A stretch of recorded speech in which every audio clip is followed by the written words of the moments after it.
നമസ്കാരം. വാർത്തകളിലേക്ക് സ്വാഗതം. പ്രധാന വാർത്തകൾ. വന്യമൃഗങ്ങളെ നേരിടാൻ സംസ്ഥാനങ്ങൾക്കും അവകാശമുണ്ടെന്ന് കേന്ദ്ര വനമന്ത്രി. സംഘർഷം പഠിക്കാൻ കോയമ്പത്തൂരിലെ സലിം അലി ഇൻസ്റ്റിറ്റ്യൂട്ടിന് ചുമതല നൽകുമെന്ന് ഭൂപേന്ദ്ര യാദവ്. വന്യജീവി പ്രശ്നത്തിൽ അന്തിമ തീരുമാനമെടുക്കേണ്ടത് കേന്ദ്ര സർക്കാരെന്ന് എ.കെ. ശശീന്ദ്രൻ. വേലൂർ മഗ്ന ദൗത്യം തുടരുന്നു. തൃശൂർ പാലപ്പള്ളിയിൽ വീണ്ടും പുലി ഇറങ്ങി.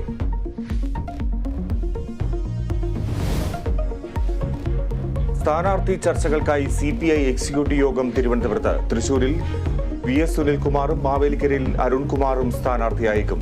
മുതിർന്ന നേതാവ് പന്ന്യൻ രവീന്ദ്രനും സജീവ പരിഗണനയിൽ.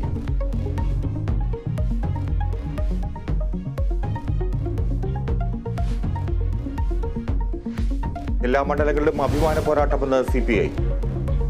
TP വധക്കേസ് പ്രതി PK കുഞ്ഞനന്ദന്റെ മരണത്തിൽ വിവാദ പരാമർശവുമായി KM ഷാജി. കുഞ്ഞനന്ദന്റെ മരണത്തിൽ ദുരൂഹതയുണ്ട്.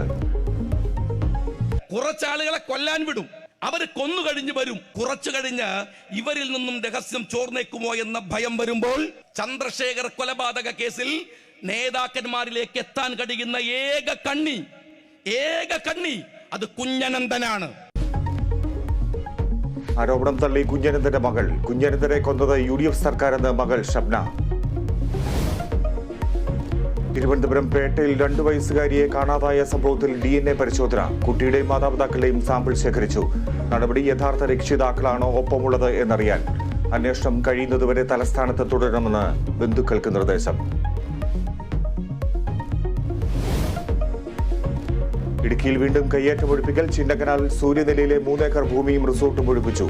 നടപടി കോടതി ഉത്തരവിനെ തുടർന്ന് ഭൂസംരക്ഷണ നിയമപ്രകാരം.